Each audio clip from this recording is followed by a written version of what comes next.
Sigh no more, ladies. Sigh no more. Men were deceivers ever. 1 foot in sea and 1 on shore. To one thing, constant never. Then sigh not so, but let them go, and be you blithe and bonny, converting all your sounds of woe into hey, nonny, nonny.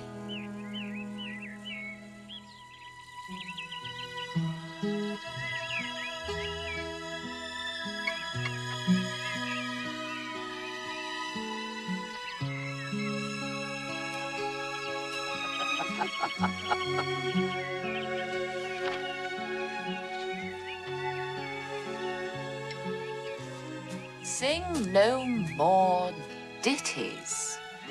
More. Sing no more of dumps so dull and heavy. The fraud of men was ever so. Since summer first was leafy. Then sigh not so, but let them go, and be you blithe and bonny, converting all your sounds of woe into hey, nonny, nonny!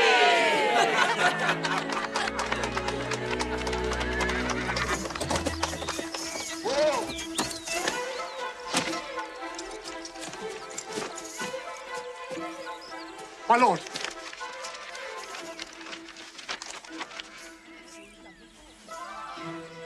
I learn in this letter that Don Pedro of Aragon comes this night to Messina. He is very near by this. He was not 3 leagues off when I left him. How many gentlemen have you lost in this action? But few of any sort and none of name. I find here that Don Pedro hath bestowed much honor on a young Florentine called Claudio. He hath borne himself beyond the promise of his age, doing in the figure of a lamb the feats of a lion. Is Signor Mountanto returned from the wars or no? I know none of that name, lady. My cousin means Signor Benedict of Padua. Oh, he's returned, and as pleasant as ever he was. I pray you, how many hath he killed and eaten in these wars? But how many hath he killed? For indeed I promised to eat all of his killing. He had done good service, and a good soldier too, lady. And a good soldier to a lady. But what is he to a lord? A lord to a lord. A man to a man, stuffed with all honourable virtues. It is so indeed. He is no less than a stuffed man. You must not, sir, mistake my niece. There is a kind of merry war betwixt Signor Benedict and her. They never meet, but there's a skirmish of wit between them. Who is his companion now? He hath every month a new sworn brother. He is most in the company of the right noble Claudio. Oh, Lord. He will hang upon him like a disease. He is sooner caught than the pestilence, and the taker runs presently mad. Oh, God help the noble Claudio. if he have caught the Benedick, it will cost him £1,000 ere he be cured. I will keep friends with you, lady. Do, good friend. You will never run mad, niece. No, not till a hot January.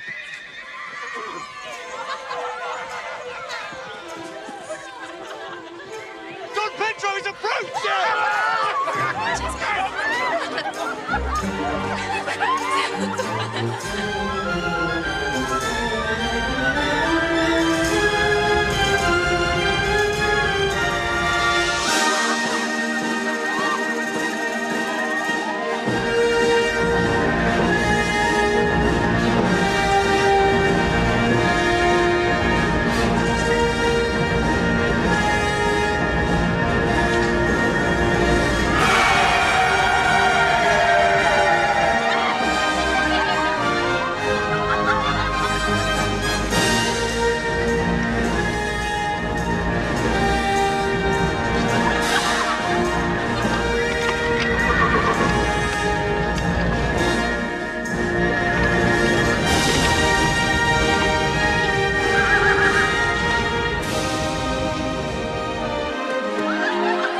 Good Signor Leonato, are you come to meet your trouble?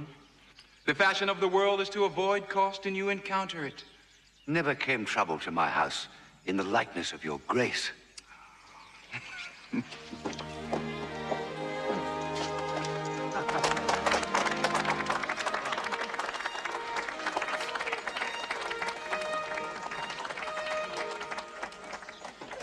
my lord. I think this is your daughter. Her mother hath many times told me so. Were you in doubt, sir, that you asked her? Signor Benedict, no. If Signor Leonato be her father, she would not have his head on her shoulders for all Messina, as like him as she is. I wonder that you will still be talking, Signor Benedict. Nobody marks you. What, my dear Lady Disdain? Are you yet living? Is it possible Disdain should die while she hath such meat food to feed it as Signor Benedict? Courtesy itself must convert to disdain if you come in her presence. Then is courtesy a turncoat. But it is certain I am loved of all ladies, only you excepted, and I would I could find in my heart that I had not a hard heart, for truly I love none. A dear happiness to women. They would else have been troubled with a pernicious suitor. I thank God and my cold blood I am of your humor for that. I had rather hear my dog bark at a crow than a man swear he loves me. God keep your ladyship still in that mind, so some gentleman or other shall scape a predestinate scratched face. Scratching could not make it worse, and for such a face as yours were. Well, you are a rare parrot teacher. A bird of my tongue is better than a beast of yours. I would my horse had the speed of your tongue. But keep your way, in God's name, I have done. You always end with a jade's trick. I know you of old. Signor Claudio, Signor Benedict, my dear friend Leonato hath invited you all. I tell him we shall stay here at the least a month.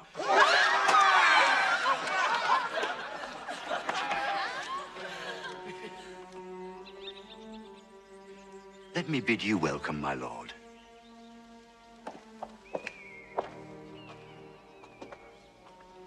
Being reconciled to the prince, your brother, I owe you all duty. I thank you. I am not of many words, but I thank you.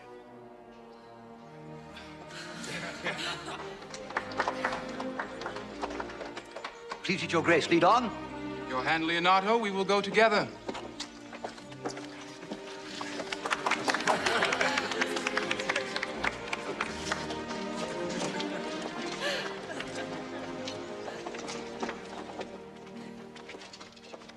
Benedict, didst thou note the daughter of Signor Leonato? I noted her not, but I looked on her. Is she not a modest young lady? Do you question me as an honest man should do for my simple true judgment, or would you have me speak after my customers, being a professed tyrant to their sex? No. I pray thee, speak in sober judgment. Why, if faith methinks she's too low for a high praise, too brown for a fair praise, and too little for a great praise. Only this commendation I can afford her, that were she other than she is, she were unhandsome, and being no other but as she is, I do not like her. Thou thinkest time in sport. I pray thee, tell me truly how thou likest her. Or would you buy her, that you inquire after her? Can the world buy such a jewel? Yea, and a case to put it into. But speak you this with a sad brow?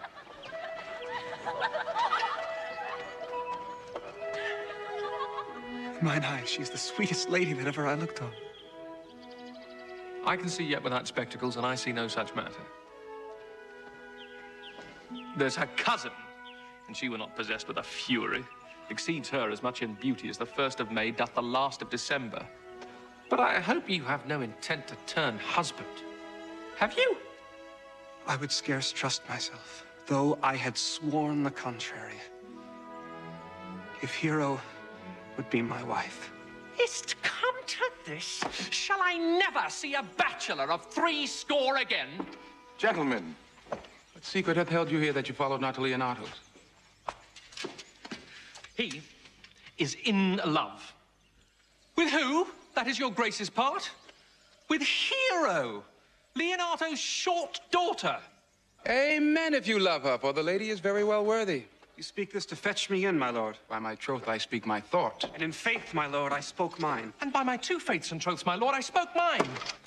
That I love her, I feel. That she is worthy, I know. That I neither feel how she should be loved, nor know how she should be worthy, is the opinion that fire cannot melt out of me. I will die in it at the stake. Thou wast ever an obstinate heretic in the despite of beauty. That a woman conceived me, I thank her.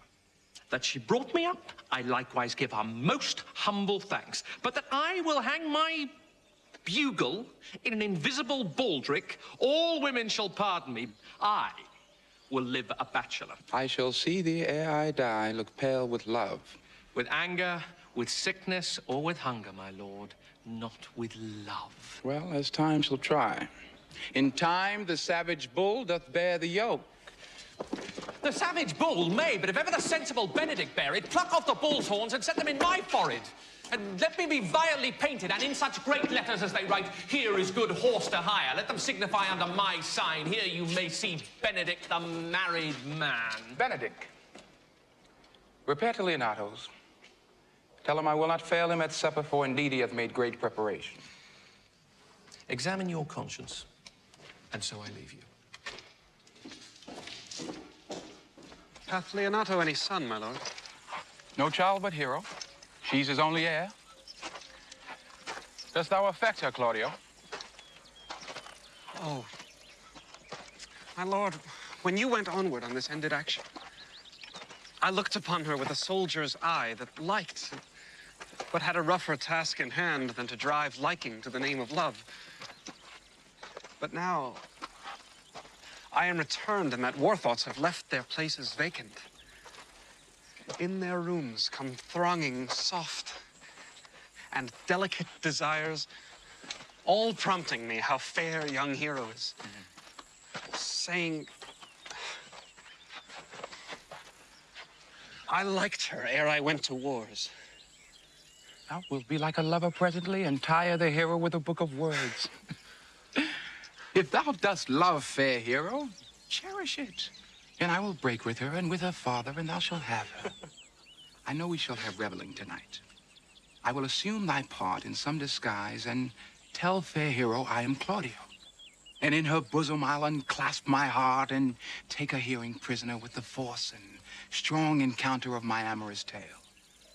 Then, after to her father will I break, and the conclusion is, she shall be thine. In practice, let us put it presently.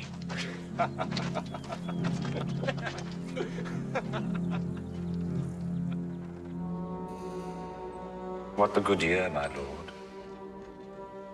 Why are you thus out of measure sad? There is no measure in the occasion that breeds. Therefore, the sadness is without limit. You should hear reason. And when I have heard it, what blessing brings it? I cannot hide what I am.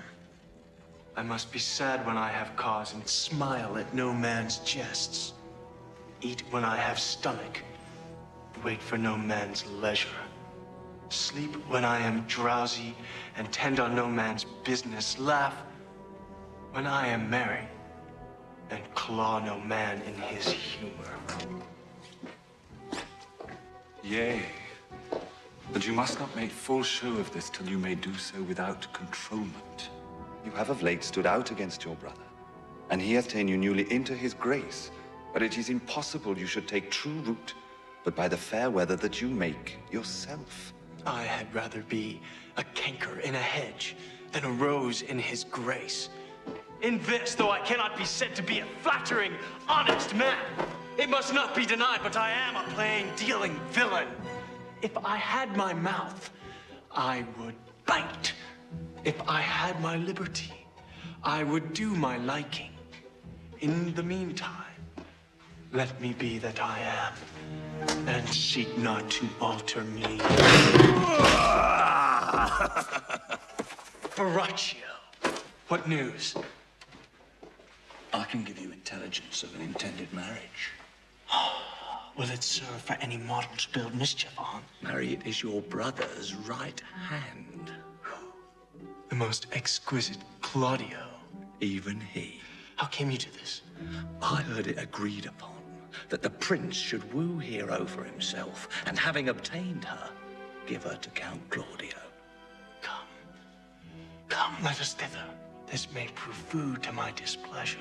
That young startup hath all the glory of my overthrow. If I can cross him any way, I bless myself every way. You are both sure and will assist me. To the death, my lord. Shall we go prove what's to be done? We'll wait upon your lordship.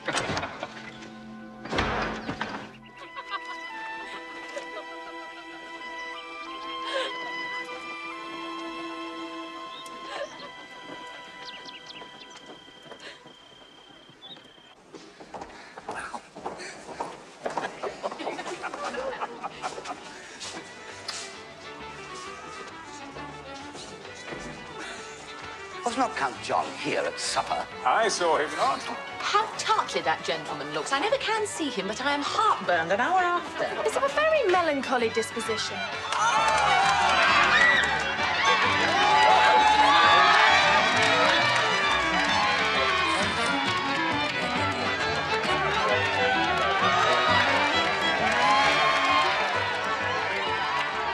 He were an excellent man that were made just in the midway between him and Benedick. The one is too like an image and says nothing, and the other too like my lady's eldest son, evermore tattling. Then half Signor Benedict's tongue in Count John's mouth, and half Count John's melancholy in Signor Benedict's face. With a good leg. And a good foot, Uncle. And money enough in his purse. Such a man would win any woman in the world. If he could get her goodwill. Oh, by my troth, niece, thou wilt never get thee a husband if thou be so shrewd of thy tongue.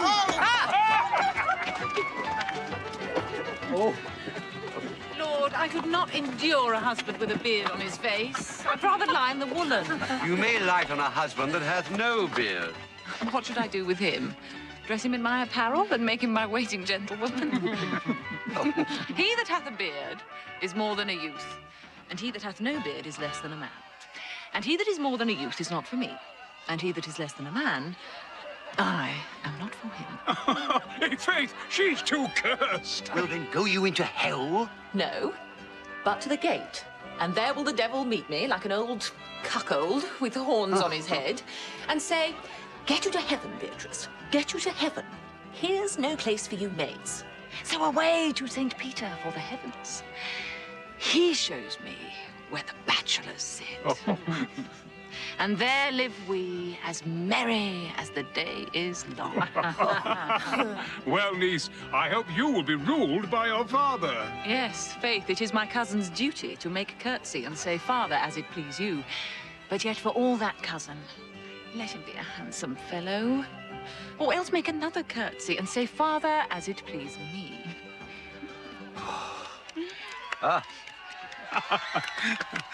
Daughter, remember what I told you. If the prince do solicit you in that kind, you know your answer.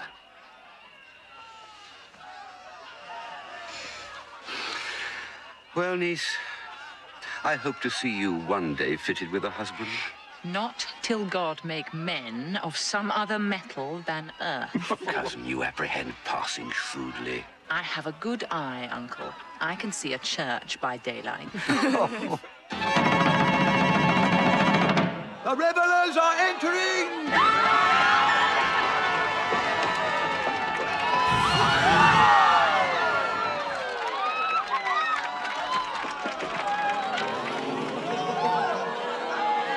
Lady, will you walk about with your friend?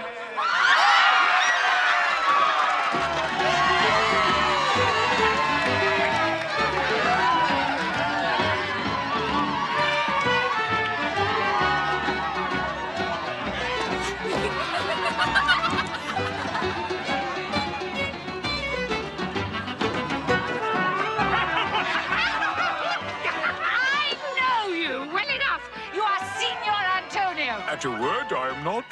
I know you by the waggling of your head. At a word, I am not. Come, come. Do you think I do not know you by your excellent wit?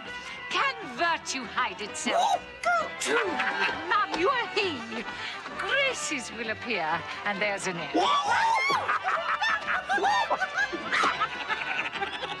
Well, I would you did like me. Well, so would not I, for I have many ill qualities. Oh, which is one? I say my prayers aloud.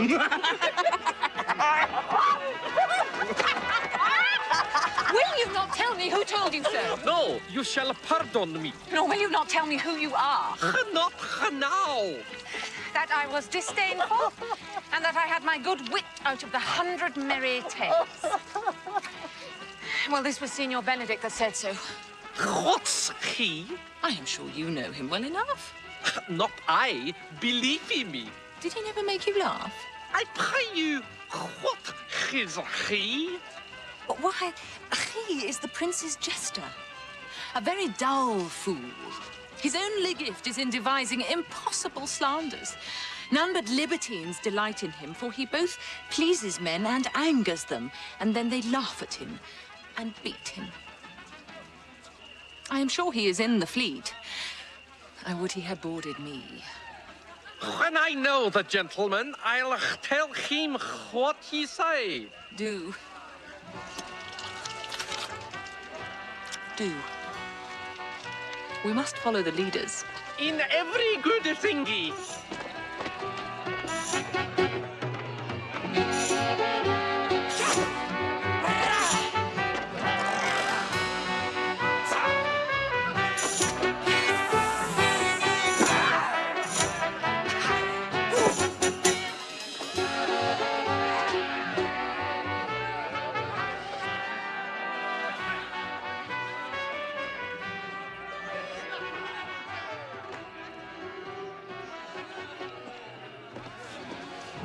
Are not you Signor Benedict?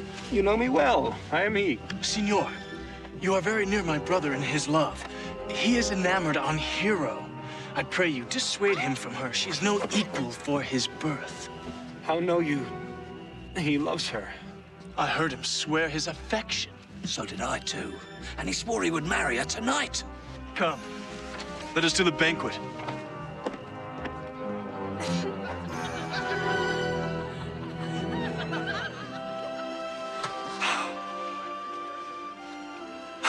Thus answer I in name of Benedict. But hear these ill news with the ears of Claudio. 'Tis certain so. The prince woos for himself. Friendship is constant in all other things, save in the office and affairs of love. This is an accident of hourly proof, which I mistrusted not. Farewell, therefore, hero. Count Claudio! Yea, the same. Come, will you go with me? Whither? About your own business. The prince hath got your hero. I wish him joy of her. Well, did you think that the prince would have served you thus? I pray you leave him. Alas, poor hurt fowl.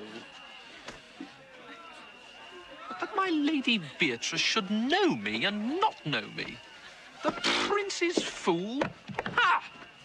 I am not so reputed. It is the base, the bitter disposition of Beatrice that puts the world into her person and so gives me out. Well, I'll be revenged as I may. Now, Signor, where's the Count? Troth, my lord, I found him here as melancholy as a lodge in a warren. I told him, and I think I told him true, that your grace had got the goodwill of this young lady. The Lady Beatrice hath a quarrel to you. The gentleman that danced with her told her she is much wronged by you. Oh, she misused me past the endurance of a block. She told me, not thinking I had been myself, that I was the prince's jester. That I was duller than a great Thor, huddling jest upon jest with such impossible conveyance upon me that I stood like a man at a mark, with a whole army shooting at me. She speaks poniards, and every word stabs. If her breath were as terrible as her terminations, there were no living near her. She would infect to the North Star. So indeed all disquiet, horror, and perturbation follows her. Look, here she comes. Will your grace command me any service to the world's end? I will go on the slightest errand now to the Antipodes that you can devise to send me on. I will fetch you a hair off the great Cham's beard, do you any embassage to the pygmies, rather than hold 3 words conference with this harpy. You have no employment for me? None but to desire your good company. Oh, God, sir, here's a dish I love not. I cannot endure my lady tongue. Ah! Come, lady, come. You have lost the heart of Senor Benedict. Indeed, my lord. He lent it me a while, and I gave him use for it. A double heart for his single one. Marry, once before he won it of me with false dice. Therefore, your grace may well say I have lost it. You have put him down, lady. You have put him down. So I would not he should do me, my lord, lest I should prove the mother of fools. I have brought Count Claudio, whom you sent me to seek. Why, how now, Count? Wherefore art thou sad? Not sad, my lord. How then, sick? Neither, my lord. The Count is neither sad nor sick, nor merry, nor well, but civil, Count. Civil as an orange, and something of that jealous complexion. I' faith, lady, I think your blazon to be true, though I'll be sworn if he be so, his conceit is false. Here, Claudio, I have wooed in thy name, and fair hero is one. I have broke with her father, and his goodwill obtained. Named the day of marriage, and God give thee joy. Count, take of me my daughter, and with her my fortunes. His grace hath made the match, and all grace say amen to it.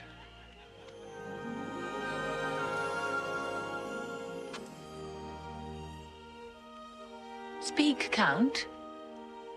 'Tis your cue. Silence is the perfectest herald of joy. I were but little happy if I could say how much. Lady, as you are mine, I am yours. Speak, cousin. Or if you cannot, stop his mouth with a kiss, and let not him speak neither.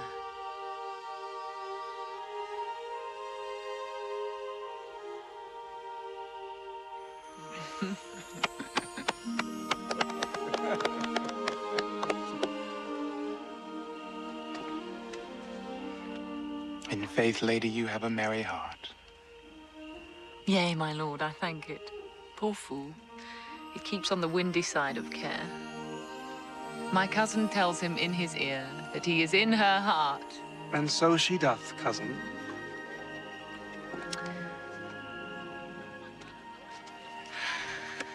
Good Lord, for alliance. Thus goes everyone to the world but I, and I am sunburned.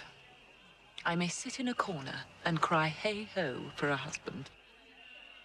Lady Beatrice, I will get you one. I had rather have one of your father's getting. Hath your grace ne'er a brother like you? Your father got excellent husbands, if a maid could come by them. Will you have me, lady? No, my lord. Unless I might have another for working days. Your grace is too costly to wear every day. But I beseech your grace, pardon me. I was born to speak all mirth and no matter. Your silence most offends me. And to be merry best becomes you, for out of question you were born in a merry hour. No. Sure, my lord. My mother cried. But then there was a star danced. And under that was I born. Cousins, God give you joy.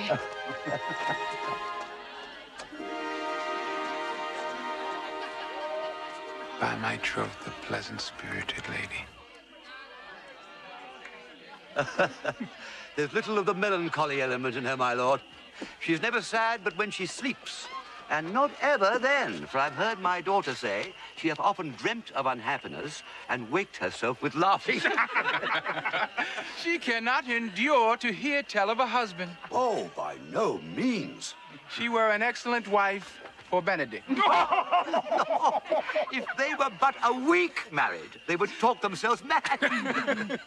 County Claudio, when mean you to go to church? Tomorrow, my lord. Not till Monday, my dear son, which is hence a just 7 night, and a time too brief, too, to have all things answer my mind. I warrant thee, Claudio, the time shall not go dully by us. I will, in the interim, undertake one of Hercules' labors, which is to bring Signor Benedict and the Lady Beatrice into a mountain of affection, the one with the other. I would fain have it a match, and I doubt not but to fashion it if you will but minister such assistance as I shall give you direction. My lord, I am for you, though it cost me 10 nights' watchings. And I, my lord. And you too, gentle hero. I will do any modest office, my lord, to help my cousin to a good husband. If we can do this, Cupid is no longer an archer. His glory shall be ours. For we are the only love gods. Go with me. I will tell you my drift.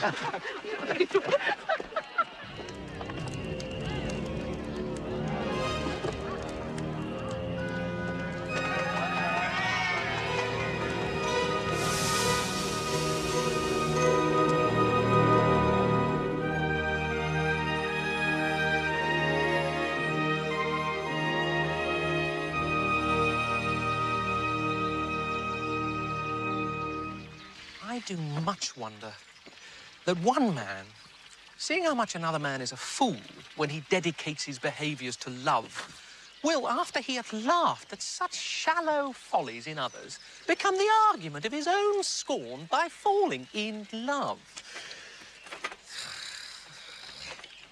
And such a man is Claudio. I have known when there was no music with him but the drum and the fife. And now would he rather hear the tabor and the pipe? I've known when he would have walked 10 mile afoot to see a good armour. Now will he lie 10 nights awake, carving the fashion of a new doublet. He was wont to speak plain and to the purpose, like an honest man and a soldier. And now is he turned orthography. His words are a very fantastical banquet. Just so many strange dishes. Well, may I be so converted and see with these eyes? I cannot tell. I think not. I will not be sworn, but love may transform me to an oyster. But I'll take my oath on it, till he hath made an oyster of me, he shall never make me such a fool. One woman is fair, yet I am well. Another is wise, yet I am well. Another virtuous, yet I am well. But till all graces be in one woman shall not come in my grace. Rich she shall be, that's certain. Wise, or I'll none. Virtuous, or I'll never cheapen her. Fair, or I'll never look on her. Mild, or come not near me. Of good discourse, an excellent musician. And her hair shall be... of what colour it please God? Ha, the Prince and Monsieur Love. I will hide me.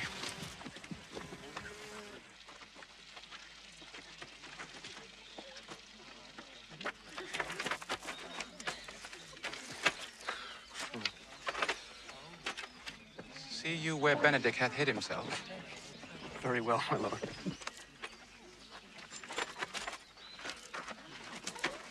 Come, Balthasar. We'll hear that song again.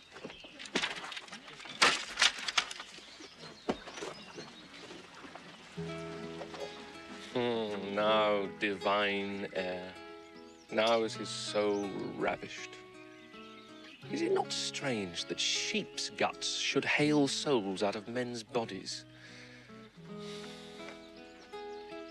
Sigh no more, lady, sigh no more.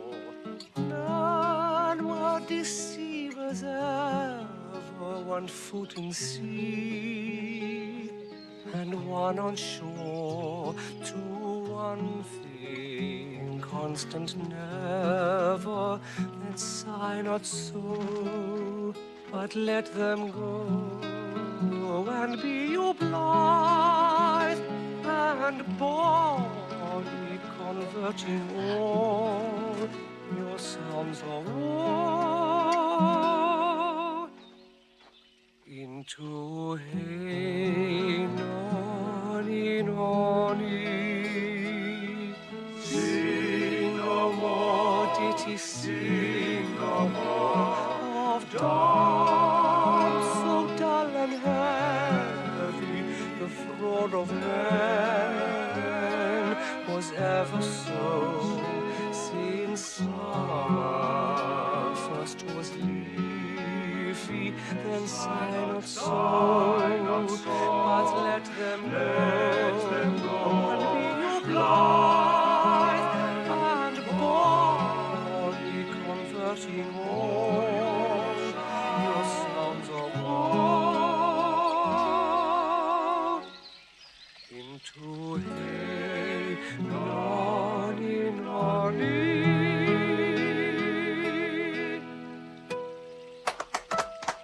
By my troth, a good song. And an ill singer, my lord. No, no, faith, I'll sing as well enough. And he had been a dog that should have howled thus, they'd have hanged him.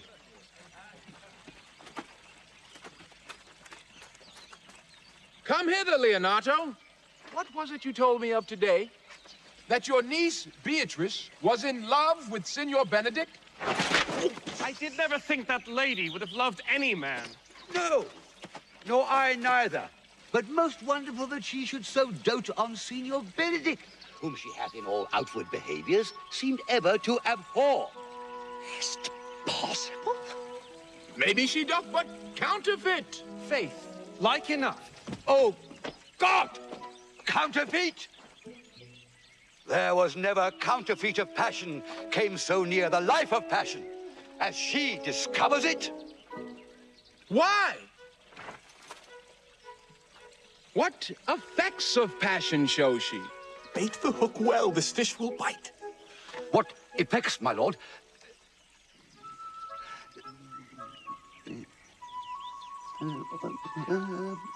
You heard my daughter tell you how? She did indeed. How, I pray you?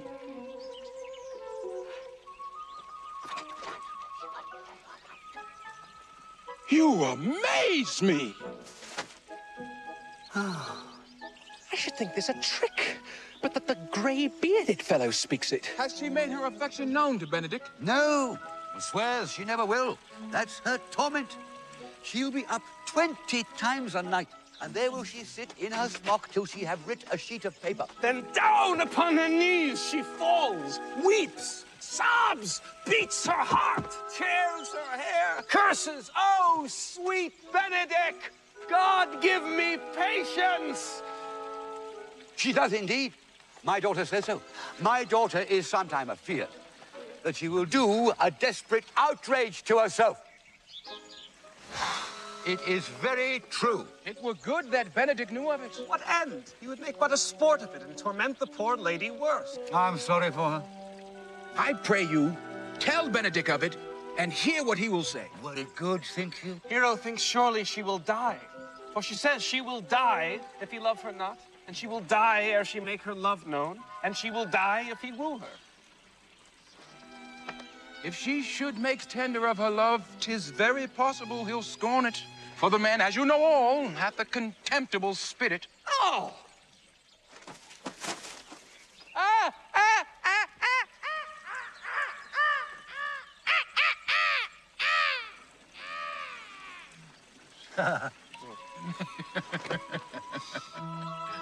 I love Benedict well, and I could wish he would modestly examine himself to see how much he is unworthy so good a lady. My lord, will you walk? Dinner is ready. If he do not dote on her upon this, I will never trust my expectations. Let the same net be spread for her, and that must your daughter and a gentlewoman carry. Let us send Beatrice to call him in to dinner.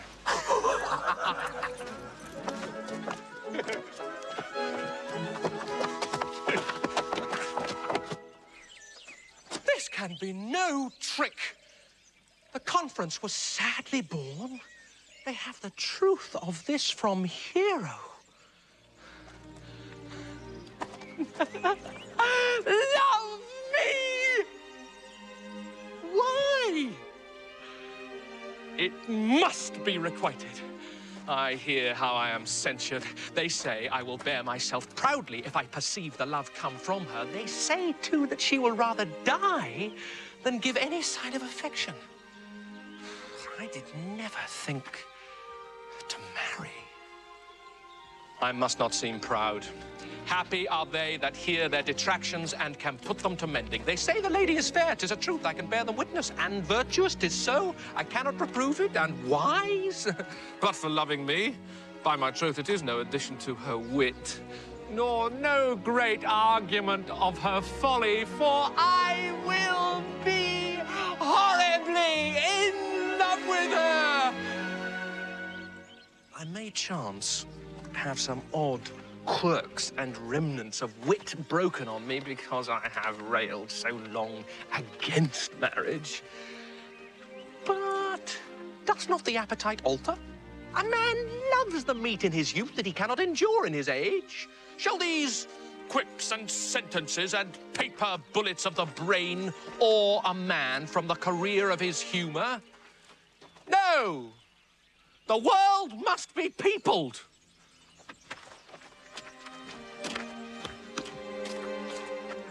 When I said I would die a bachelor, I did not think I should live till I were married. There! Here comes Beatrice. By this day, she's a fair lady. I do spy some marks of love in her.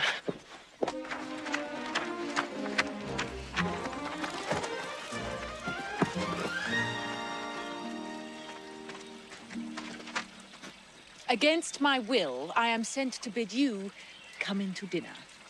There, Beatrice. I thank you for your pains.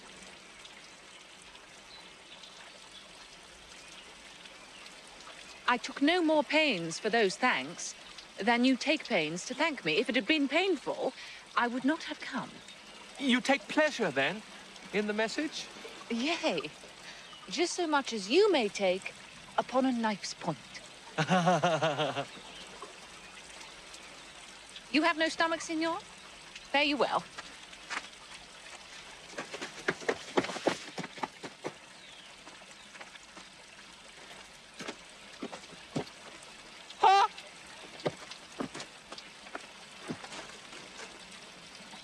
Against my will, I am sent to bid you come in to dinner. There's a double meaning in that. But are you sure that Benedict loves Beatrice so entirely? So says the prince, and my new-trothed lord. And did they bid you tell her of it, madam? They did entreat me to acquaint her of it. But I persuaded them, if they loved Benedick, to wish him wrestle with affection and never to let Beatrice know of it. Why did you so? Doth not the gentleman deserve as full as fortunate a bed as ever Beatrice shall couch upon? Oh, God of love, I know he doth deserve as much as may be yielded to a man. But nature never framed a woman's heart of prouder stuff than that of Beatrice. Disdain and scorn ride sparkling in her eyes, misprizing what they look on. And her wit values itself so highly that to her all matter else seems weak. She cannot love. Sure, I think so. Yet tell her of it. Hear what she will say. No.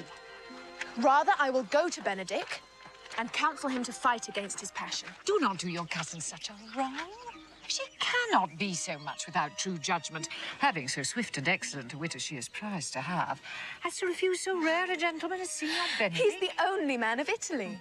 Always accepted, my dear Claudia. When are you married, madam? Why, every day. Tomorrow. Ah.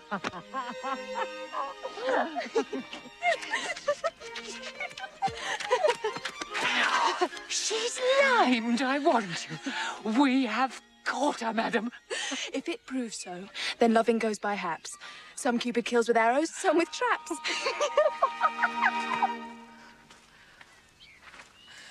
What fire is in mine ears? Can this be true? Stand I condemned for pride and scorn so much? Contempt, farewell. And maiden pride, adieu. No glory lives behind the back of such. And Benedick, love on. I will requite thee, taming my wild heart to thy loving hand. If thou dost love, my kindness shall incite thee to bind our loves up in a holy band. For others say thou dost deserve, and I believe it better than reportingly.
Are you good men and true?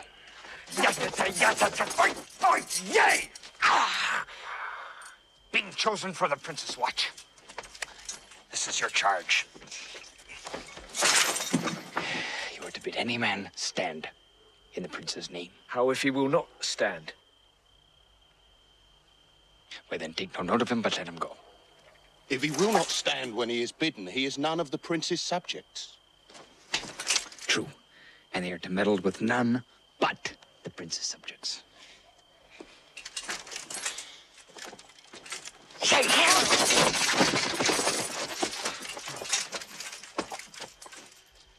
You should also make no noise in the streets. We will rather sleep than talk. You speak like an ancient and a most quiet watchman. For I cannot see how sleeping should offend. If you meet a thief, you may suspect him by virtue of your office to be no true man.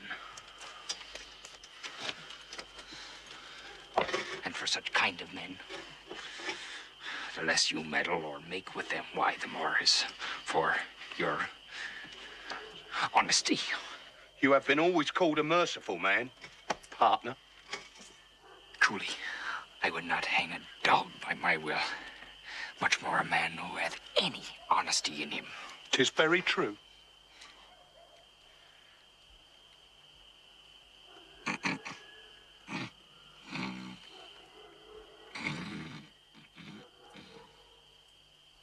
Well, master!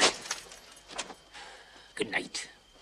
And if there be any matter of weight chances, call up me. Come, neighbor. we hear our charge. Let us sit here upon the bench till 2, and then all to bed. One word more on us, neighbors. I pray you watch about Signor Leonato's door. For the wedding being there tomorrow, there's a great coil tonight. Adieu. Be vigilant. I beseech you.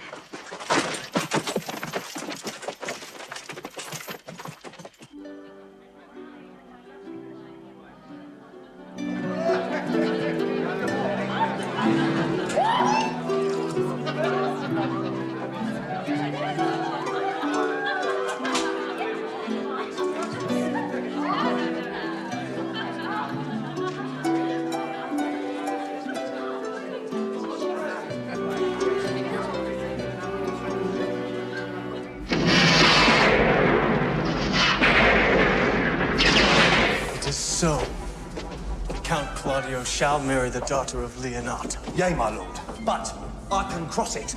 Any bar, any cross, any impediment will be medicinable to me. I am sick in displeasure to him, and whatsoever comes athwart his affection ranges evenly with mine. How canst thou cross this marriage? Not honestly, my lord, but so covertly that no dishonesty shall appear in me. Show me briefly how. I think I told your lordship a year since how much I am in the favour of Margaret, the waiting gentlewoman to Hero. I remember.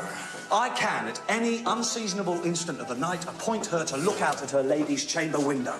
But life isn't that to be the death of this marriage. Well, the poison of that lies in you to temper.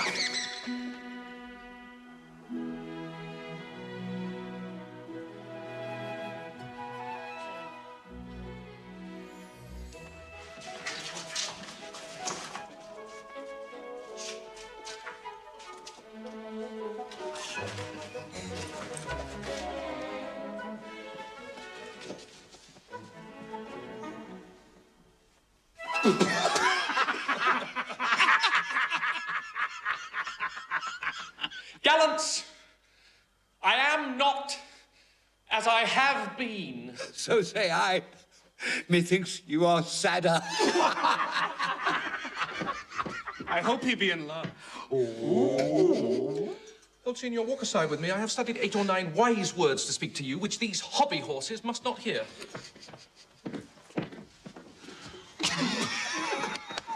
For my life, to break with him about Beatrice. My lord and brother, God save you. Good evening, brother. If your leisure served, I would speak with you. In private. If it please you, yet Count Claudio may hear, for what I would speak of concerns him. What's the matter?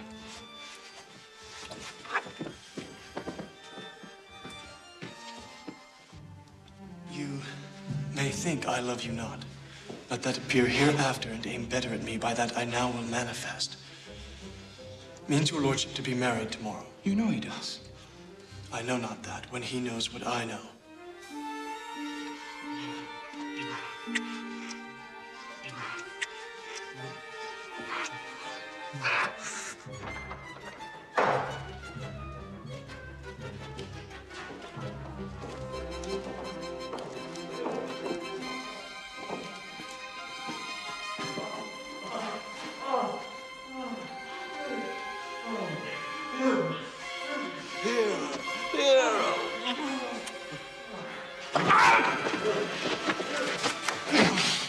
The lady is disloyal.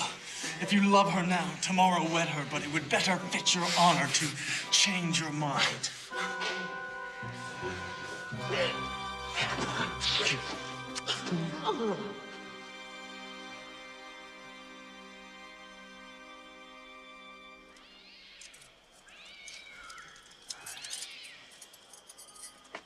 Conrad!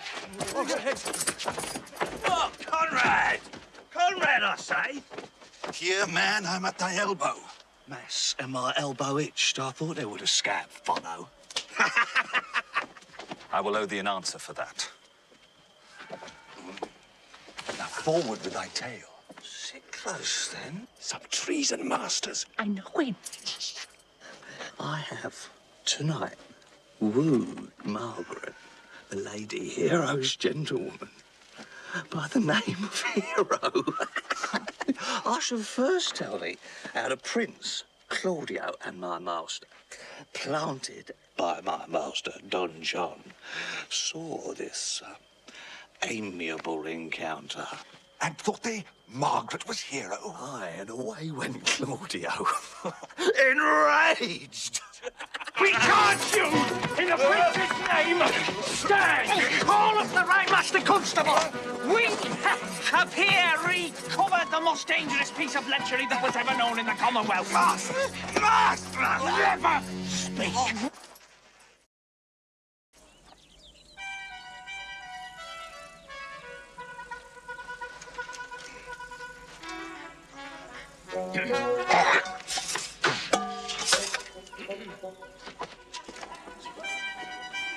Yes, sir. What would you with me, honest neighbours? Marry, sir, our watch tonight, except in your worship's presence, have ta'en a couple of as arrant knaves as any in Messina. A good old man, sir. He will be talking. As they say, when the age is in, the wit is out. Well said, ye faith, neighbor Verges. Well, God's a good man, and two men ride of a horse, one must ride behind. Ah, all men are not alike, alas, good neighbor. Indeed, neighbor, he comes too short of you. Well, gifts that God gives. Neighbors, you are tedious. It pleases your worship to say so. But we are the poor Duke's officers. But truly, for mine own part, if I were as tedious as a king, I could find in my heart to bestow it all on your worship. All thy tediousness on me? Ah. I would fain know what you have to say. Our what, sir, have indeed comprehended two auspicious persons, and we would this morning have them examined before your worship. Take their examination yourself and bring it me. I am now in great haste, as it may appear unto you. Drink some wine ere you go. We are not to examinations, then. Meet me at the jail.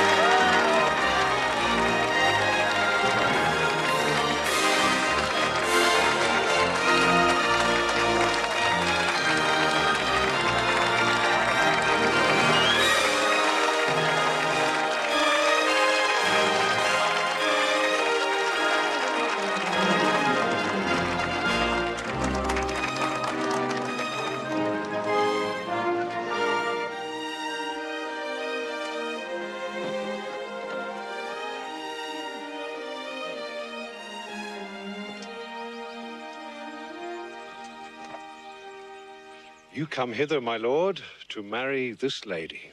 No. To be married to her. You come to marry her. Lady, you come hither to be married to this count. I do. If either of you have any inward impediment why you should not be conjoined, I charge you, on your souls, to utter it. Know you any, hero?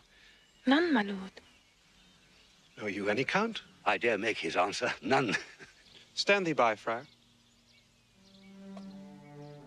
Father, by your leave, will you with free and unconstrained soul give me this maid, your daughter? As freely, son, as God did give her me. And what have I to give you back, whose worth may counterpoise this rich and precious gift? Nothing, unless you render her again. Sweet prince, you learn me noble thankfulness. There, enough! Take her back! Give not this rotten orange to your friend. She's but the sign and semblance of her honor.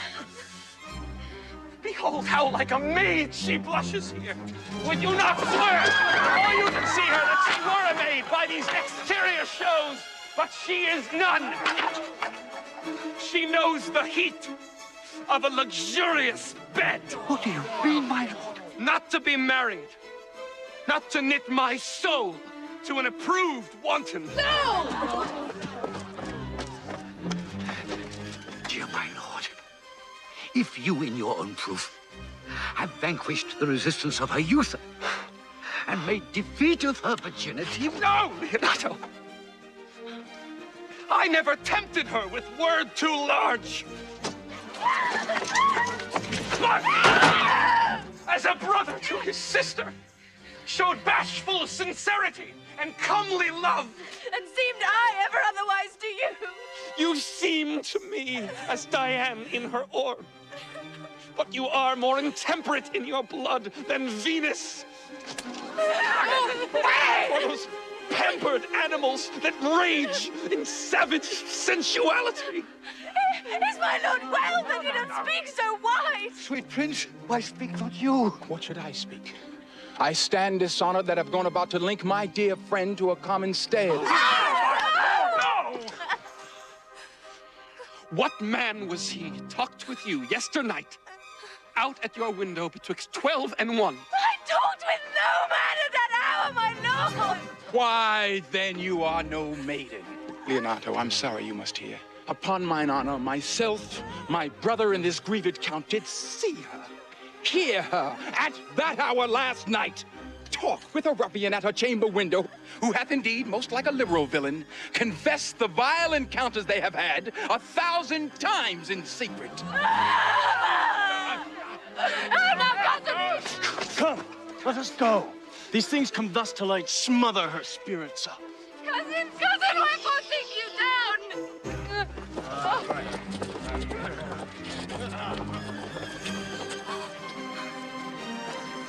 Hath no man's dagger here a point for me?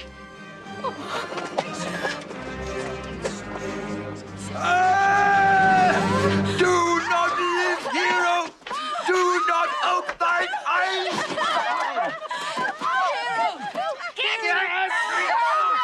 Grieved I had but one. Why had I one? Why ever wast thou lovely in my eyes?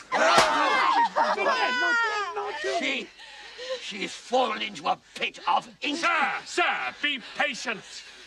For my part, I am so attired in wonder, I know not what to say. On my soul, my cousin is belied. Lady, were you her bedfellow last night? No, truly not. Although until last night, I have this 12-month been her bedfellow. Confirmed! Confirmed! Would the two princes lie and Claudio lie? Hence from her. Let her die. Hear me a little. Lady, what man is he you are accused of? They know that to accuse me. I know none. There is some strange misprision in the princes. Two of them have the very bent of honor. And if their wisdoms be misled in this, the practice of it lives in John the Bastard. If they wrong her honor, the proudest of them shall well hear of it. Pause a while, and let my counsel sway you in this case. Your daughter here, the princes left for dead. Let her a while be secretly kept in, and publish it, that she is dead indeed. What shall become of this? She dying, as it must be so maintained, upon the instant that she was accused, shall be lamented, pitied, and excused of every hearer. So will it fare with Claudio, when he shall hear she died upon his words. The idea of her life shall sweetly creep into his study of imagination, and every lovely organ of her life shall come apparelled in more precious habit than when she lived indeed. Then shall he mourn, and wish he had not so accused her. Signor Leonato, let the friar advise you. Being that I flow in grief, the smallest twine may lead me. 'Tis well consented. Presently away. Come, lady. Die to live. This wedding day perhaps is but prolonged. Have patience and endure.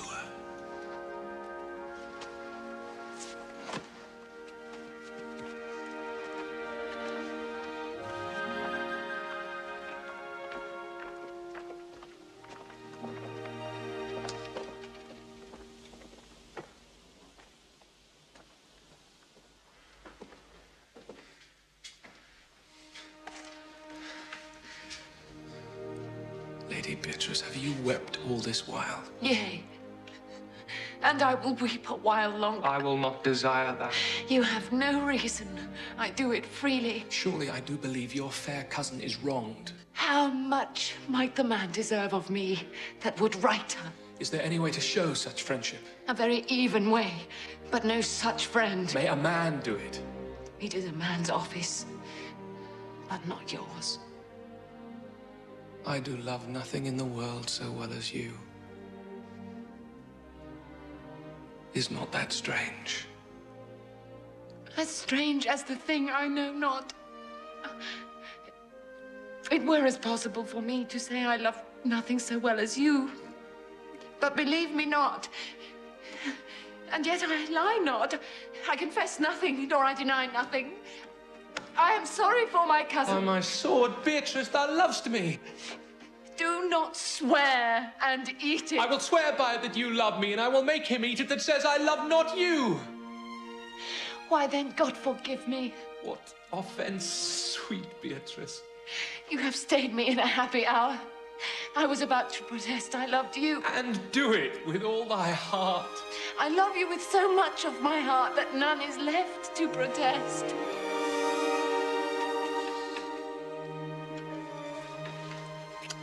Come, bid me do anything for thee. Kill Claudio. Not for the wide world. You kill me to deny it. Fare you well. Tarry, sweet Beatrice. I am gone, though I am here.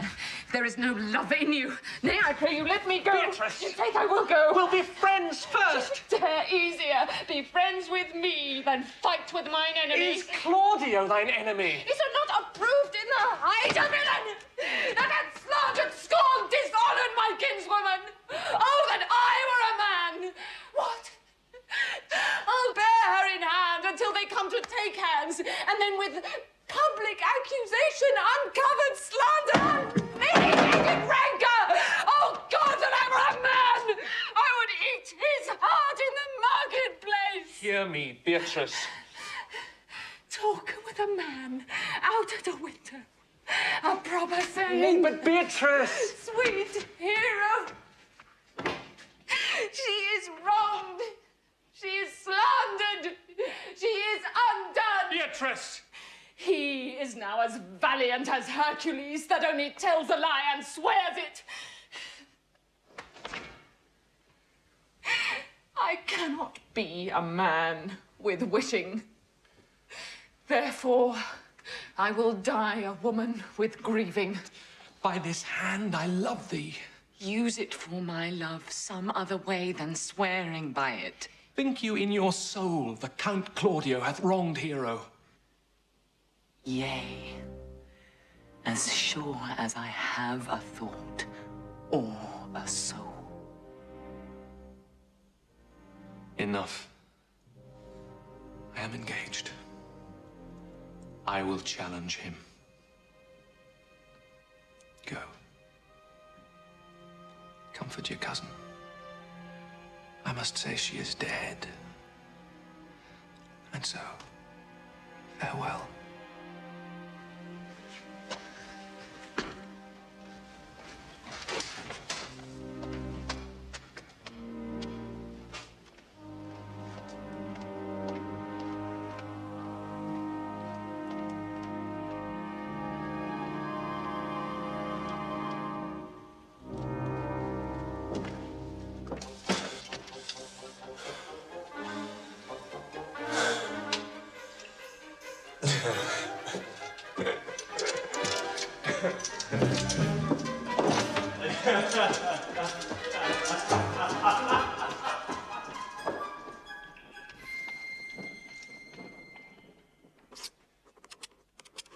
Is our whole dissembly appeared? Oh, yea! Which be the malefactors?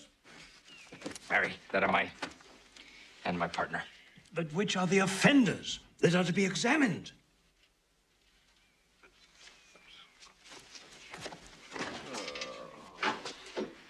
What is your name, friend? Borachio. Write down Borachio. You're Sirrah? I am a gentleman, sir. Ooh! And my name is Conrad. Write down Master Gentleman Conrad. Masters, it is proved already that you are little better than false knaves. How answer you for yourselves? Marry, sir, we say we are none. Oh. You. Sir, I say to you, we are none. Have you writ down they are none? Master Constable, you go not the way to examine. You must call forth the watch. That are their accusers. Let the watch come forth. Masters, I charge you in the prince's name. Accuse these men. This man said, sir, that Don John, the prince's brother, was a villain. Break down Prince John a villain. Master Constable. Pray thee, fellow, peace. I do not like thy look, I promise thee. What heard you him say else? Marry, that he had received 1,000 ducats of Don John for accusing the lady hero wrongfully. Flat burglary as ever was committed. Yea, by mass, that it is. What else? And the Count Claudio did mean, upon his words, to disgrace Hero before the whole assembly and not marry her. I will be condemned into everlasting redemption for this. What else?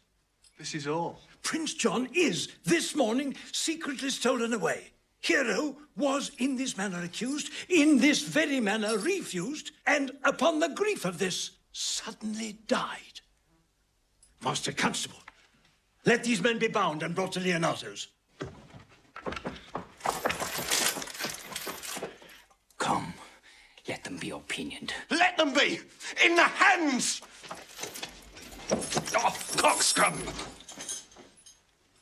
God's mighty life. Where's the sexton? Let him write down the prince's officer. Coxcomb! Come bind them, thou naughty varlet. Away! You are an ass! You are an ass!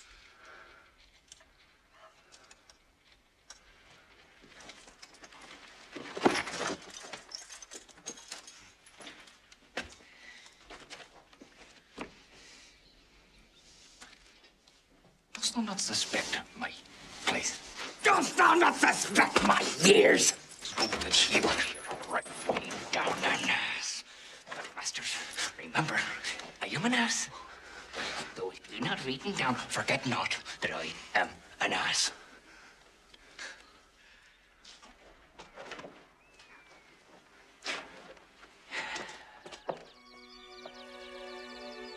If you go on thus, you will kill yourself. Bring me a father that so loved his child, whose joy of her is overwhelmed like mine, and bid him speak of patience. But there is no such man. For brother men can counsel and speak comfort to that grief which they themselves not feel, but tasting it, their counsel turns to passion. I pray thee peace. I will be flesh and blood. For there was never yet philosopher that could endure the toothache patiently. Yet bend not all the harm upon yourself. Make those that do offend you suffer too. There thou speakst reason. Nay, I will do so. My soul doth tell me Hero is belied. That shall Claudio know. So shall the prince, and all of them that thus dishonor her. Here comes the prince and Claudio, hastily. Good Ian, good Ian. Good day to both of you. Hear you, my lord. We have some haste. Some haste, my lord. Well, fare you well, my lord. Are you so hasty now? Well, all is one. Nay, do not quarrel with us, good old man. If he could right himself of quarreling, some of us would lie low. Who wrongs him? Maddy, thou dost wrong me, thou dissembler, thou. Nay, never lay thy hand upon thy sword, I fear thee not. Marry, beshrew my hand if it should give your age such cause of fear. In faith, my hand meant nothing to my sword. Tush, tush, man, never fleer and jest at me. I speak not like a dotard nor a fool. I say thou hast belied mine innocent child. You say not right, old man. My lord, I'll prove it on his body if he dare. Wait, I will not have to do with you. Canst thou so death me? Thou hast killed my child. If thou killst me, boy, thou shalt kill a man. He shall kill two of us. And men indeed, but that's no matter. Let him kill one first. I'll whip you from your fighting fence. Yea, as I am a gentleman, I will. Brother. Oh, content yourself. God knows I love my niece, and she's dead. Slandered to death by villains, scambling, outfacing fashion-mongering boys that lie and conk and flout, deprave and slander. Brother Anthony. 'Tis no matter. Do not you meddle. Let me deal in this. Gentlemen, both, we will not wake your patience. My heart is sorry for your daughter's death, but on my honor, she was charged with nothing but what was true and very full of proof. My lord, my lord. I will not hear you. No. Come, brother, away. I will be heard. And shall. Or some of us will smart for it.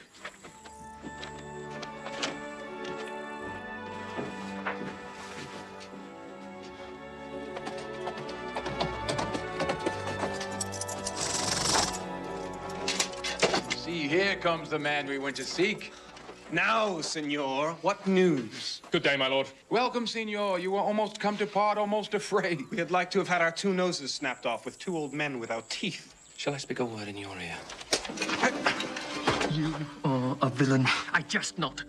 I will make it good how you dare, with what you dare, and when you dare. Do me right, or I will protest your cowardice. You have killed a sweet lady, and her death shall fall heavy on you. Fare you well, boy. You know my mind. My lord, for your many courtesies, I thank you. I must discontinue your company. Your brother, the bastard, is fled from Messina. You have among you killed a sweet and innocent lady. For my lord Lackbeard there, he and I shall meet. Till then, peace be with him.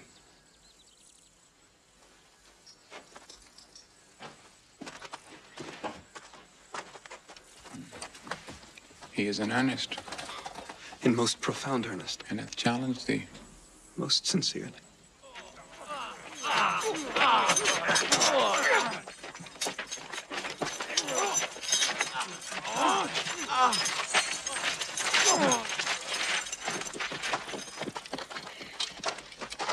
Officers, what offense have these men done? Very, sir. They have committed false report. Moreover, they have spoken untruths. Secondarily, they are slanders. Sixth and lastly, they belied a lady. Thirdly, they have verified unjust things. And to conclude, they are lying knaves. Who have you offended, masters, that you are thus bound to your answer? This learned constable is too cunning to be understood. I have deceived even your very eyes. What your wisdoms could not discover, these shallow fools have brought to light, who, in the night, overheard me confessing to this man how Don John, your brother, incensed me to slander the lady hero. How you saw me court Margaret.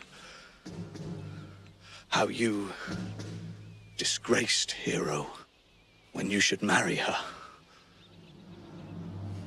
The lady is dead upon mine and my master's false accusation. Sweet Hero. Come, bring away the plaintiffs. By this time, our sexton hath reformed Signor Leonato of the matter. And masters, do not forget to specify when time and place shall serve that I am an ass. Here, here. Comes Master Signor Leonato and the sexton too.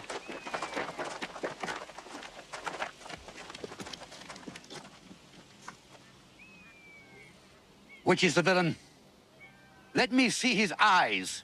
If you would know your wronger, look on me. Art thou the slave that with thy tongue hast killed mine innocent child? Yea, even I alone. No, not so, villain. Thou beliest thyself. Here stand a pair of honorable men. A third is fled that had a hand in it. I thank you, princess, for my daughter's death. Record it with your high and worthy deeds. 'Twas bravely done, if you bethink you of it. I know not how to pray your patience. Yet I must speak. Choose your revenge yourself. Impose me to what penance your invention can lay upon my sin. Yet sinned I not, but in mistaking. By my soul, nor I. I cannot bid you bid my daughter live. That were impossible. But I pray you both, possess the people in Messina hear how innocent she died. And if your love can labor aught in sad invention, hang her an epitaph upon her tomb, and sing it to her bones. Sing it tonight. Tomorrow morning come you to my house. And since you could not be my son-in-law, be yet my nephew. My brother hath a daughter, almost the copy of my child that's dead, and she alone is heir to both of us. Give her the right you should have given her cousin, and so dies my revenge. O noble sir, your overkindness doth wring tears from me. I do embrace your offer, and dispose for henceforth of poor Claudio. Tomorrow, then, I will expect your coming. Tonight I take my leave.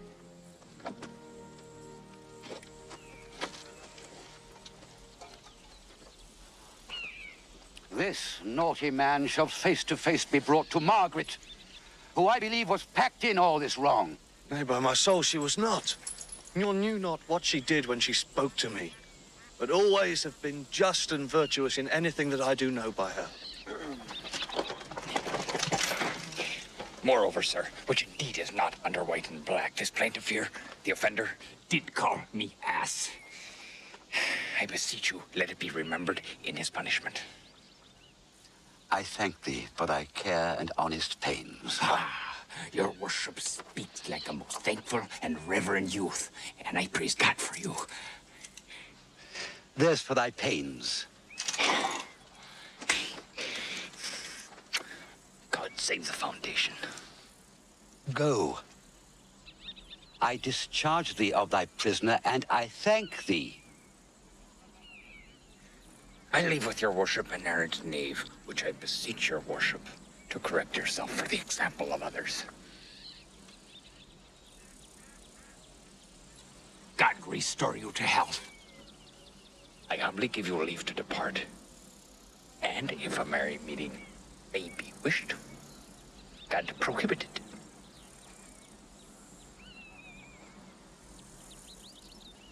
Come, neighbor.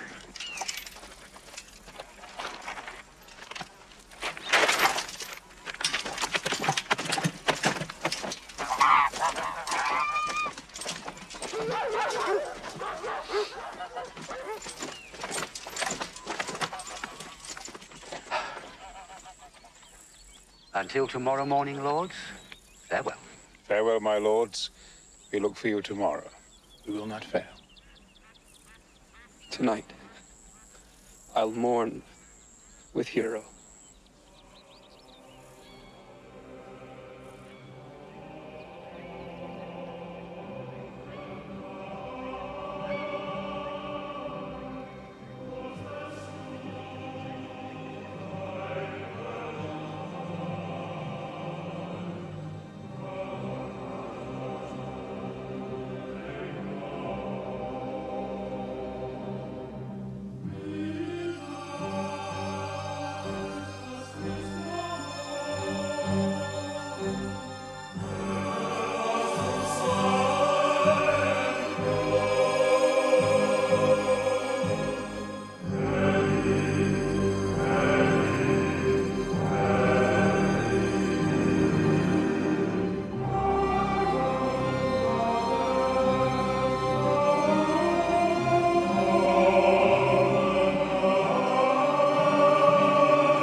done to death by slanderous tongues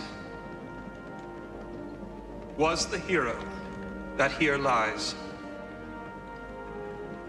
Death in guerdon of her wrongs gives her fame which never dies. So the life that died with shame lives in death with glorious fame.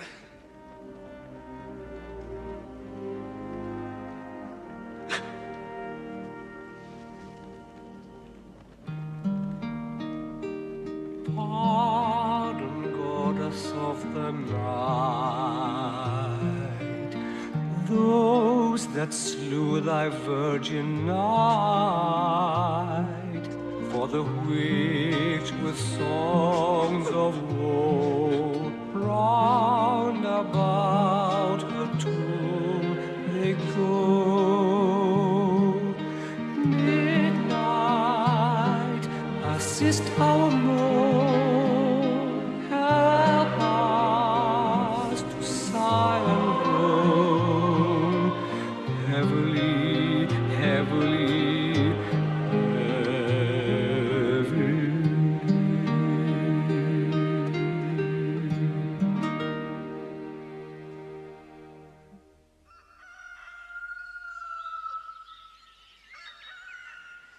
The God of love that sits above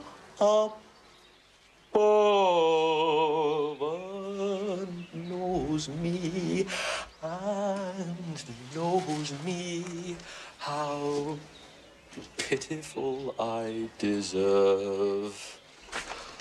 I mean, in singing, but in loving. Leander, the good swimmer, Troilus, the first employer of pandas, and a whole book full of these quondam carpet mongers whose names yet run smoothly in the even road of a blank verse. Why, they were never so truly turned over and over as my poor self in love. Mary, I cannot show it in rhyme. I have tried. I can find out no rhyme to lady, but baby. An innocent rhyme for scorn. Horn, a hard rhyme. For school, fool, a babbling rhyme. Very ominous endings. No, I was not born under a rhyming planet, nor I cannot woo in festival terms. Sweet Beatrice, wouldst thou come when I called thee? Yea, signor. And depart when you bid me. Oh, stay but till then. Then is spoken. Fare you well now. And yet, ere I go, let me go with that I came, which is with knowing what hath passed between you and Claudia. Only foul words, and thereupon I will kiss thee. Foul words is but foul wind, and foul wind is but foul breath, and foul breath is noisome. Therefore, I will depart unkissed. Thou hast frighted the word out of his right sense, so forcible is thy wit. But I must tell thee plainly, Claudio undergoes my challenge, and either I must shortly hear from him, or I will subscribe him a coward. And I pray thee now, tell me, for which of my bad parts did thou first fall in love with me? For them all together, which maintain so politic a state of evil that they will not admit any good part to intermingle with them.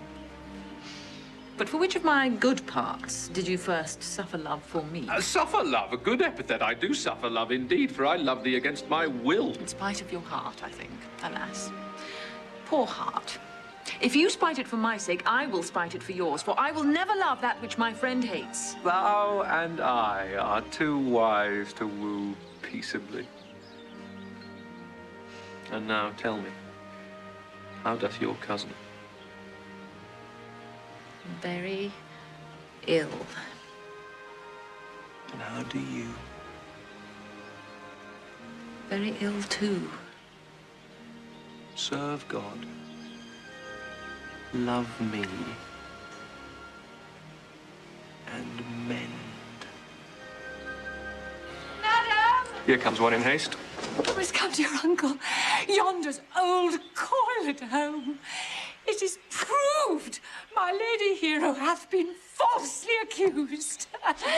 The Prince and Claudio mightily abused. And Don John is the author of all, who is fled and gone. Will you come? Presently?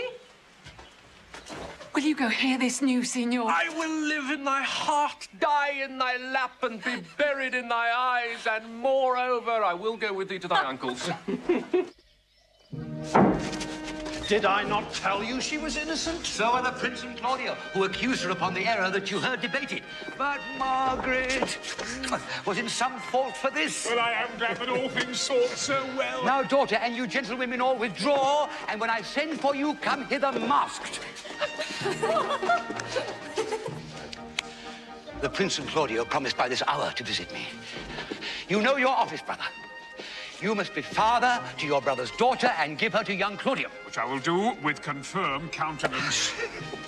Friar, I must entreat your pains, I think. To do what, Signor? To bind me or undo me, one of them.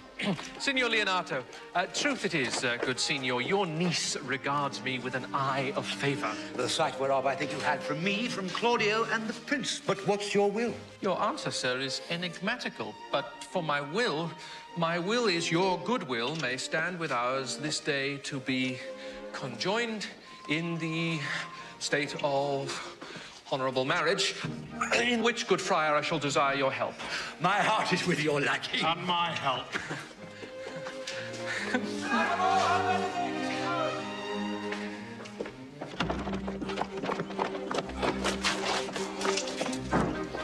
Here come the Prince and Claudio.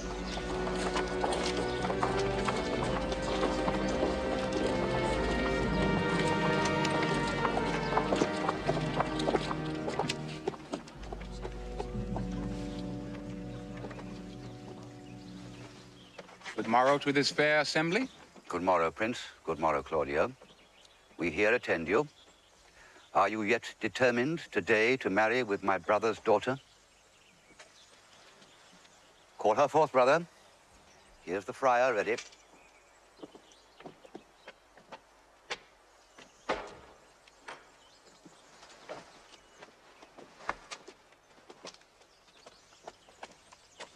Which is the lady I must seize upon?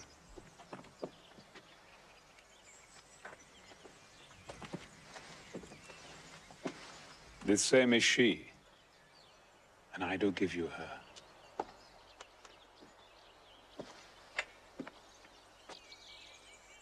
Sweet. Let me see your face. No, that you shall not, till you take her hand before this friar and swear to marry her.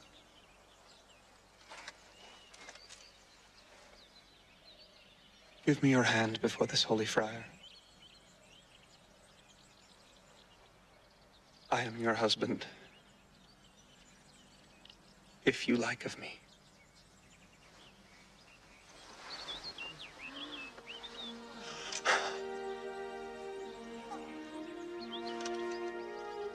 Hero that is dead. She died, my lord, but whiles her slander lived. And when I lived, I was your other wife. And when you loved, you were my other husband. One hero died defiled, but I do live. And surely as I live, I am a maid.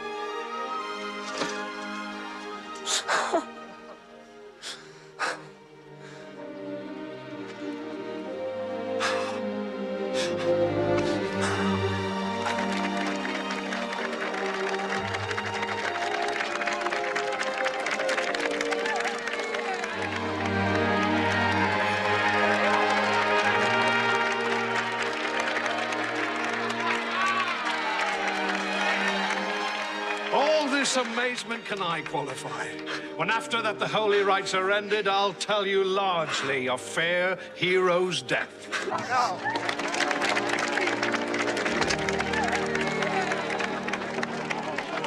Soft and fair, Freya!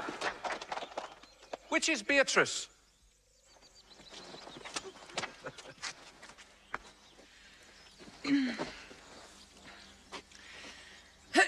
I answer to that name.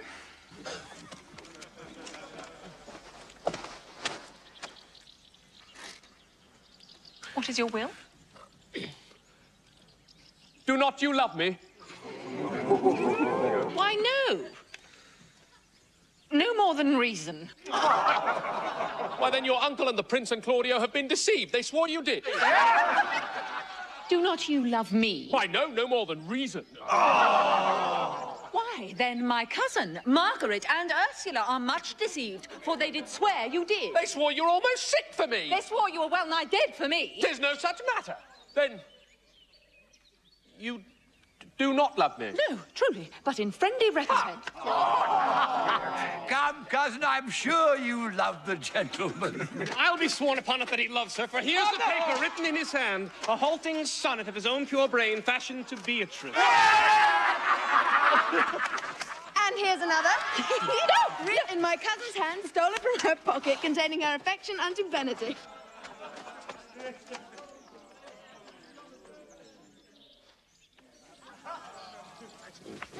Oh, no. A miracle! Here's our own hands against our hearts. Come, I will have thee. But by this light, I take thee for pity. I would not deny you, but by this good day, I yield upon great persuasion, and partly to save your life, for I was told you were in a consumption. Peace! I will stop your mouth.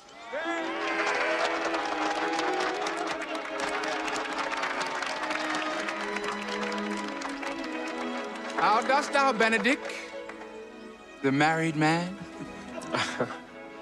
I'll tell thee what, Prince. A college of wit crackers cannot flout me out of my humor. Dost thou think I care for a satire or an epigram? No. Since I do purpose to marry, I will think nothing to any purpose that the world can say against it, and therefore never flout at me for what I have said against it. For man is a giddy thing, and this is my conclusion.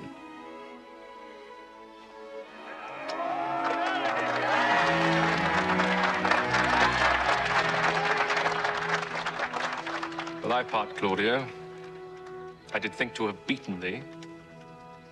But in that thou art like to be my kinsman, live unbruised and love my cousin. Come, come, we are friends! Let's have a dance ere we are married, that we may lighten our own hearts and our wives' heels. We'll have dancing afterwards. First of my word, therefore play music! Prince, thou art sad. Get thee a wife. Get thee a wife. My lord, your brother John is ta'en in flight and brought with armed men back to Messina.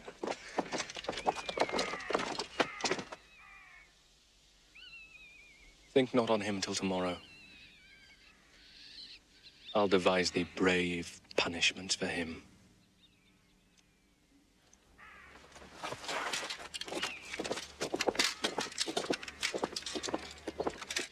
Strike up, pipers! Yeah!